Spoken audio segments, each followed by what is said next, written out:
हर बार आता ही है, और एक नहीं, दो बार नहीं, कभी कभी तीन बार भी आ जाता है। और आने वाला है नया वाला सीटेट भी, जिसकी तैयारी में आप जुड़ जाएंगे। क्योंकि सीटेट का आपका रिजल्ट इतना भयंकर आता है कि आपको पता चलता है कि आपने 16, 17, 20, 22 लाख फॉर्म भरते हैं, लेकिन पास कितने होते हैं? 14, 18, 19, इस तरीके से फेल होते हैं। पास होने वाले 1 लाख, 2 लाख, 3 लाख होते हैं।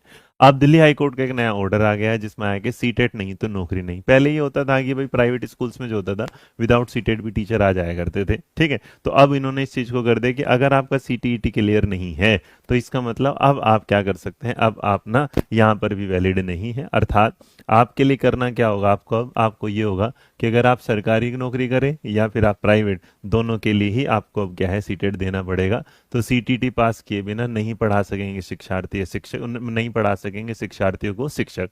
तो पहले से नियुक्त शिक्षकों पर भी ये क्या होगा, नियम लागू होगा। इसका मतलब जो पहले वाले हैं, अगर उनका भी सीटेट नहीं है, तो उन पर भी ये लागू हो जाएगा। तो इसका मतलब आज से क्या होगा कि बिना कोई दक्षता परीक्षा के दिए निजी और सरकारी स्कूल में पढ़ा रहे देश भर के शिक्षकों के लिए सीटीटी को पास करना क्या होगा, जरूरी होगा।